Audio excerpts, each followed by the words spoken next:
کہ حضور فرماتے ہیں صلی اللہ تعالیٰ علیہ وسلم کہ اللہ تعالیٰ کی طرف سے اس عالم میں رحمت کی ہوائیں آتی. دیکھیے متن نبوت سن لیجیے، الفاظ نبوت. ان لربکم قال صلی اللہ علیہ وسلم ان لربکم فی ایام دہرکم نفحات. اے لوگوں، تمہارے رب کی طرف سے تمہارے زمانے کے دن اور رات میں اللہ کی رحمت کی ہوائیں چلتی ہیں، تم تلاش کرو ان کو، شاید کہ وہ تمہیں مل جائیں. اور کوئی ایک جھونکا ان کی رحمت کا مل گیا فلا تشقون بعدها ابدا، پھر تم کبھی شقی و بدبخت و نامراد نہیں ہوگے. جس کا نفحات کے معنی رحمت کی ہوائیں. اور ملا علی قاری نے اس کا ترجمہ کیا نفحات کے معنی جذبات، یعنی اللہ تعالیٰ کی وہ رحمت کی ہوائیں جس سے وہ اپنے بندوں کو اپنی طرف جذب کر لیتے ہیں. اور جذب کا میں نے آپ کو سنا دیا کہ دنیا والے جب کسی کو پکارتے ہیں کہ میرے ہو جاؤ تو خالی کان سنتے ہیں. اللہ جس کو اپنا بناتا ہے اس کے بال بال میں کان لگ جاتے ہیں. اصغر گونڈوی کا شعر سنا چکا ہوں ابھی. ہماتن ہستی خابیدہ میری جاگ اٹھی، ہماتن ہستی خابیدہ میری جاگ اٹھی، ہر گنے منہ سے میرے اس نے پکارا مجھ کو. میں سمجھتا تھا مجھے ان کی طلب ہے اصغر، میں سمجھتا تھا مجھے ان کی طلب ہے اصغر، کیا خبر تھی وہی لے لیں گے سراپا مجھ کو. سراپا اٹھا لیتے ہیں. بالکل سلوک کا حاصل یہی، جیسے چھوٹے بچے کو باپ چلائے اور گرنے لگے تو باپ خود اٹھا لیتا ہے. خود تو کچھ چل کر کے دیکھو، اللہ تعالیٰ خود آپ کو اٹھا لیں گے، خود اپنا بنا لیں گے. تھوڑا سا آپ کی طرف سے چلنا دیکھنا چاہے، تھوڑا سا. یہ حکیم الامت کی بات ہے. فرمایا سلوک کا حاصل اتنا ہی ہے، اپنے کمزور پاؤں سے چلنا شروع کر دو، اس کے بعد وہ خود ہی اپنا بنا لیں گے.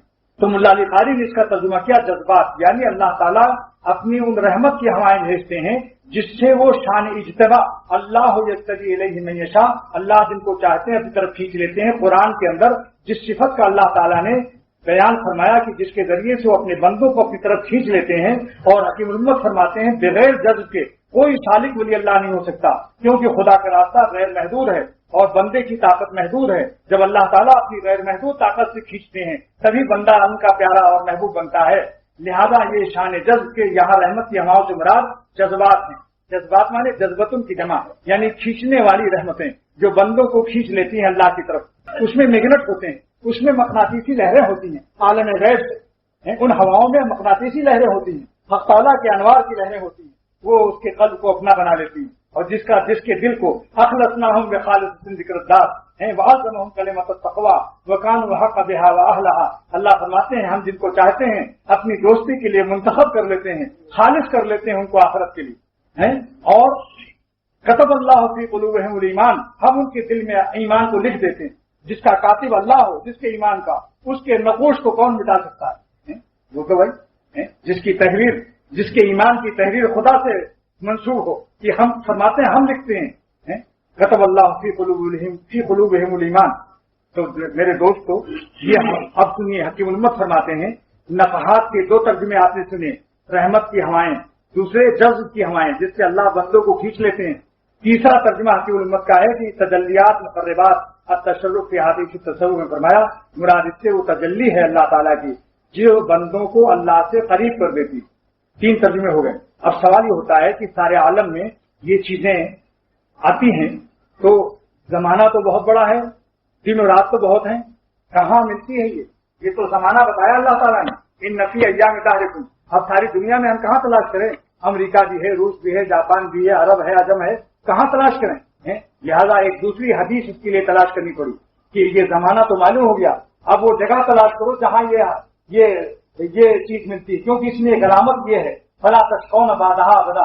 پھر اس کے بعد جب یہ ہوا تم کو اللہ کی رحمت کی مل جائے گی، تم تلاش کرو تو کبھی تم شقی نہیں ہوگے، کبھی بدبخت نہیں ہوگے، نامراد نہیں ہوگے.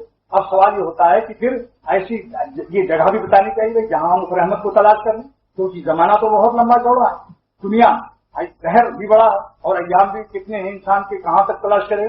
لہذا بخاری کی حدیث ہے کہ اللہ تعالیٰ کے مقبول و خاص بندوں کی صحبت جو ہے اس پر فرماتے ہیں ہم الجلساء لا یشقی بہم جلیسہم، اللہ والے جہاں ہوتے ہیں ان کے پاس کے بیٹھنے والے شقی اور بدبخت نہیں ہوتے. یہ حدیث قدسی ہے، اور حدیث قدسی وہ ہے جو اللہ تعالیٰ کی طرف نسبت کر کے نبی بیان کرتا ہے، یعنی الفاظ تو نبوت کے ہوتے ہیں، نسبت اللہ کی طرف کرتا ہے. الذی یبینہ النبی بلفظہ وینسبہ الی ربہ، یعنی نبی اپنے الفاظ میں پیش کرے مضمون کو، نسبت کرے اللہ کی طرف، اس کو حدیث قدسی کہتے ہیں. یہ حدیث قدسی ہے.